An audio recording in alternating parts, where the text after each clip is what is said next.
What's up guys? Kakaiba ang lulutuin natin ngayon. At hindi lang siya simpleng chicken wings, kundi sobrang sarap na chicken wings. I was intrigued with this and I didn't actually expect it to be this extremely good, but yeah, it is. And I know most of you might not agree with me, but once you get to try it, you'll be surprised with the flavor. So let's prepare paprika,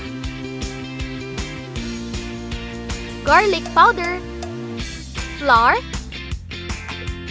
cornstarch, salt, and pepper.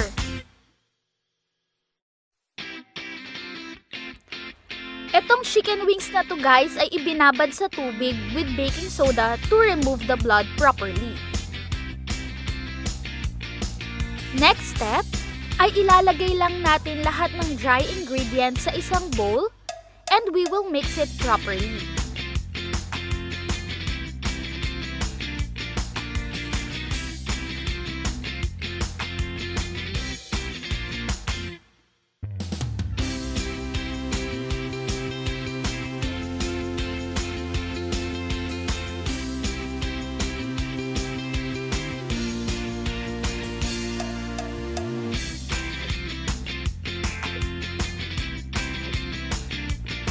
So guys, ay i-dredge lang natin ang ating chicken sa mixture at i-coat natin itong maigi.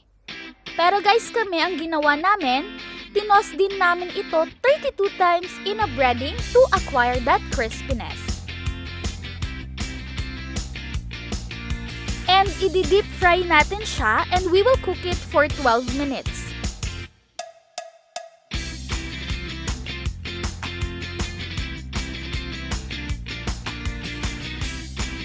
So guys, habang hinihintay natin, mag-prepare na rin tayo ng 5 salted egg yolk and mash it properly.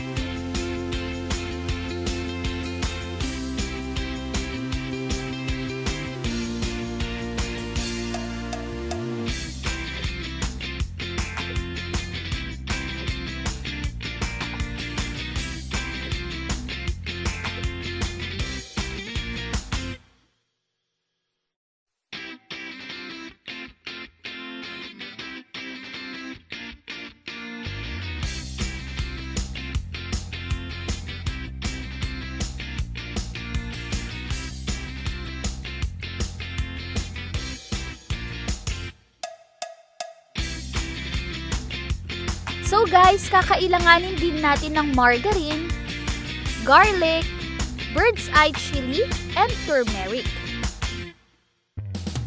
At syempre, wag natin kalimutan ang evaporated milk.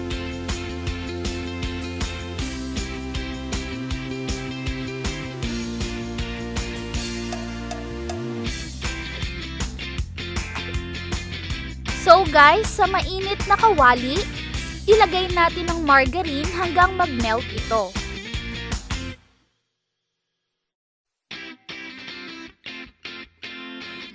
Then, isasaute lang natin ang garlic,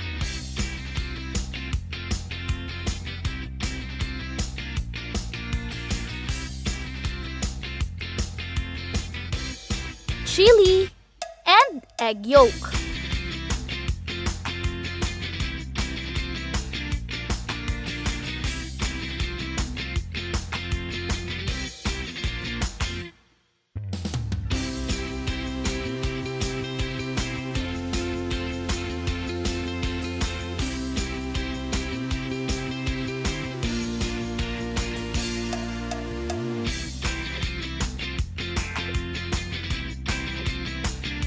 Ilagay na rin natin ang evaporated milk and turmeric.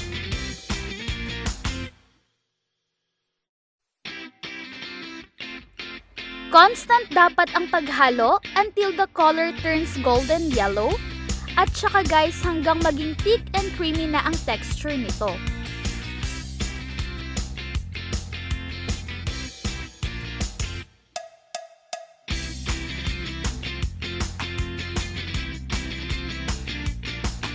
and then remove it from the heat.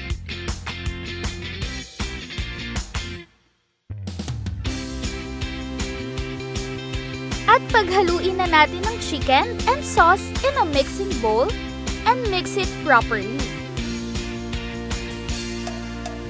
Ready to serve na ang ating salted egg yolk chicken wings.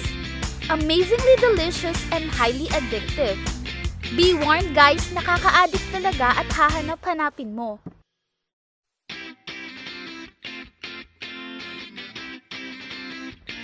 Let me know your thoughts on this dish. Thank you, and don't forget to click the bell and subscribe button.